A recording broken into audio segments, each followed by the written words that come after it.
Yes. Hello.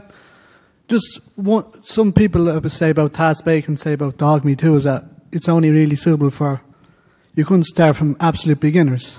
You'd have to start from A2 or upper levels of A2 to, how would you answer that? Yes, well, that's a very good question. It comes up often, the kind of constraints on a dogma approach. It's only for more advanced students, it's only for small classes, it's only for native speaker teachers, it's only for experienced teachers, etc. I would say possibly not. I mean, even CLL, for example, was originally devised for small groups, learning from day one by generating their own content. Now, only if the teacher was bilingual and could then mediate what they wanted to say, tell them how to say it so they could have their conversation. So it assumes the degree. But what we were talking about earlier, before this session started with Paul about vocabulary, I see providing learners with more access to communications through vocabulary as soon as possible, rather than banging away about grammar, which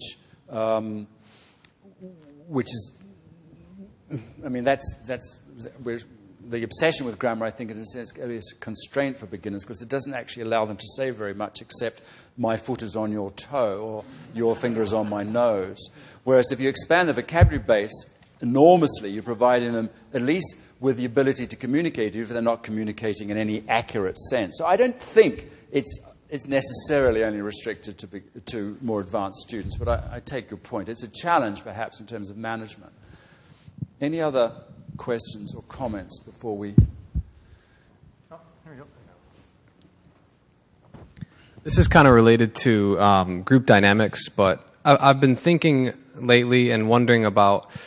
there were some quotes about keeping the class real and telling the students that it's their lesson.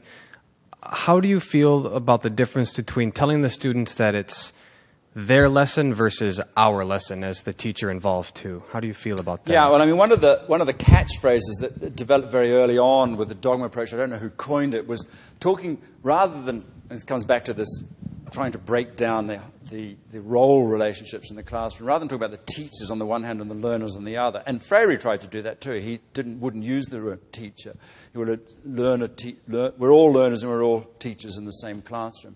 But one of the catchphrases associated with the dogma group and the rhetoric that's been generated on this website is the people in the room. So it's the people in the room who are responsible for whatever goes on in the room, whether they're the learners or the teachers. Now, of course, this again has a long history. The idea of negotiated syllabuses, for example, process syllabuses developed in the 70s, and people like Dick Allwright and Michael Breen, etc. That some negotiation. The teacher has an important role in terms of setting up the negotiation, but then can possibly withdraw. But I think, yes, I like your point. It's not their lesson, it's not my lesson, but it's our lesson. And Michael Breen said that in 1985. He says that the language in the classroom is generated by the people in the classroom, irrespective of naming what their relationships are. But thank you for that point. I think on that, one more comment, yeah, and then we have to hand over to... It might not be a brief answer, but what do you think is the role of culture on language approach?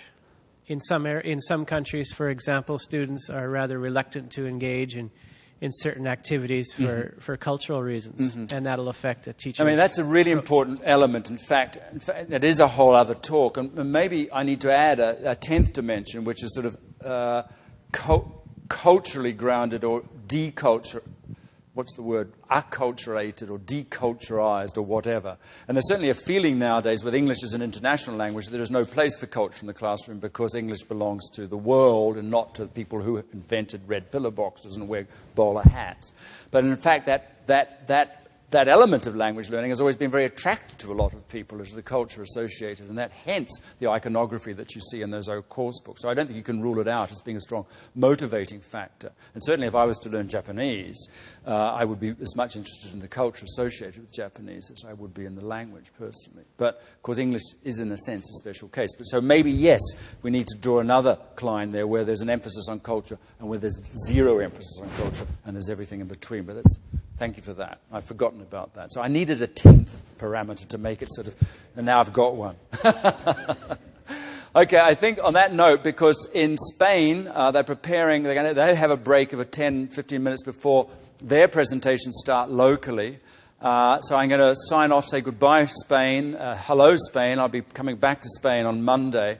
I'll be pleased to be in touch with you all in Spain to find out how this has gone. It's certainly a new experience for me.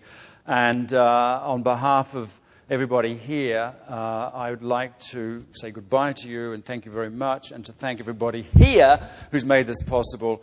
And everybody deserves a round of applause, I think, on that.